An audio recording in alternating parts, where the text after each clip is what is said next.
जब हमारा जन्म होता है, शुरुआती कुछ सालों में हमारा मन पूरी तरह शुद्ध होता है। उसमें कोई भी विकार नहीं होते। धीरे धीरे लोभ, क्रोध, ईर्ष्या, घृणा आदि विचार हमारे मन में पैदा होने लगते हैं, जिससे हमारा मन अशुद्ध हो जाता है। लेकिन मन में सवाल उठता है कि आखिर ये विचार आते क्यों है। दरअसल हमारी जिंदगी में जो कुछ भी हम चाहते हैं वो सब हमारी इच्छा के अनुसार नहीं होता। ऐसी स्थिति में ऐसे विचार हमारे मन में आना स्वाभाविक है। तो हम ऐसे विचारों से कैसे डील कर सकते हैं? जब भी कोई चीज आपके मन अनुसार ना हो, जिससे हमारे मन में बुरे विचार पैदा होते हैं, ऐसी अवस्था में हम अपना मन दूसरी चीजों में भी लगा सकते हैं। लेकिन यह भी तरीका ज्यादा वक्त के लिए काम नहीं करता, क्योंकि भले ही हमने अपने मन को किसी दूसरे काम में व्यस्त कर लिया हो, लेकिन हमारे मन में अब भी वही क्रोध, मोह, लोभ, घृणा आदि विचार चल रहे होते हैं। इसलिए इस दूसरे काम में भी अगर परिस्थिति खराब हो गई तो फिर से वो विचार बाहर आ सकते हैं। इसलिए परिस्थिति से भागना या मन को कुछ समय के लिए इधर उधर लगा देना बीमारी का सही इलाज नहीं हो सकता।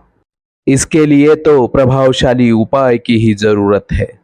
2500 साल पहले भगवान गौतम बुद्ध ने इस समस्या के समाधान की खोज की, जिसका नाम था विपस्सना ध्यान विधि। विपस्सना के नियमित अभ्यास से इंसान दुखों से छुटकारा पा सकता है। भगवान गौतम बुद्ध ने कहा है कि अशांति या दुख के समय भागने के बजाय हालात का सामना करना चाहिए।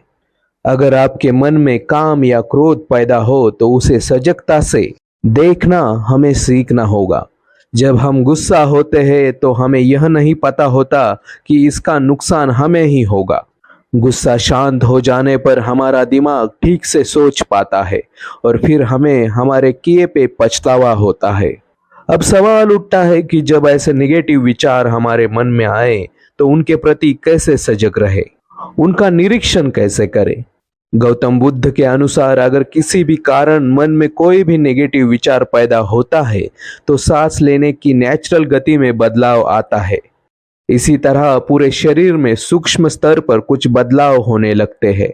इस तरह हमारे शरीर में आती जाती हुई सांस को देखने का अभ्यास ही आनापानसति कहलाता है।